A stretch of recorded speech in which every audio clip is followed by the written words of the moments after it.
शिका, संघटित व्हा आणि संघर्ष करा, बाबासाहेबांनी ही स्टेटमेंट दिली. पण त्यांनी फक्त ही स्टेटमेंट दिली नाही, तर त्यावरती चालण्याचा मार्ग सुद्धा त्यांनी उपलब्ध करून दिला. बाबासाहेबांनी 1945 ला पीपल्स एज्युकेशन सोसायटीची स्थापना केली. या संस्थेच्या स्थापनेमागे बाबासाहेबांचा उद्देश नेहमी हाच होता की वंचितांना, बहुजनांना आणि गरीब लोकांना उच्च शिक्षणाचा हक्क मिळावा. आणि पीपल्स एज्युकेशन सोसायटी मार्फत त्यांनी अनेक कॉलेज स्थापन केले. बाबासाहेबांनी 1946 ला मुंबई येथे सिद्धार्थ महाविद्यालय सुरू केले आणि पहिल्यांदाच दलितांना आणि सर्वांनाच खुल्यापणाने येथे प्रवेश मिळाला. त्यानंतर बाबासाहेबांनी मराठवाडा येथे ही शैक्षणिक क्रांती करावयाचे ठरवले, कारण मराठवाड्यातील बहुजन हे कित्येक वर्ष शिक्षणापासून वंचित होते.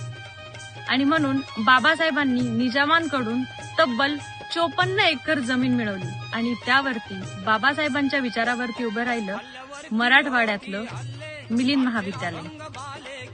आणि पीएस मार्फत आज लाखो विद्यार्थी शिक्षण घेत आहेत.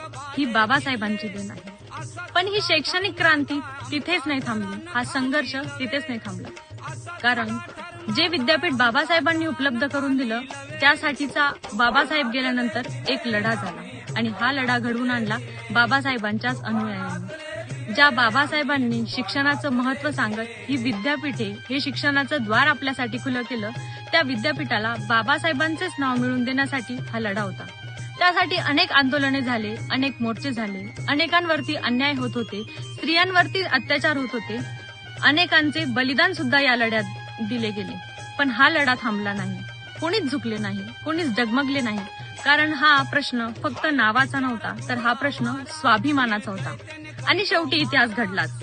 विद्यापीठाला नाव मिळाले, डॉक्टर बाबासाहेब आंबेडकर मराठवाडा युनिव्हर्सिटी. आणि म्हणूनच खूप अभिमान वाटतो की या विद्यापीठाची, या युनिव्हर्सिटीची मी एक विद्यार्थिनी आहे.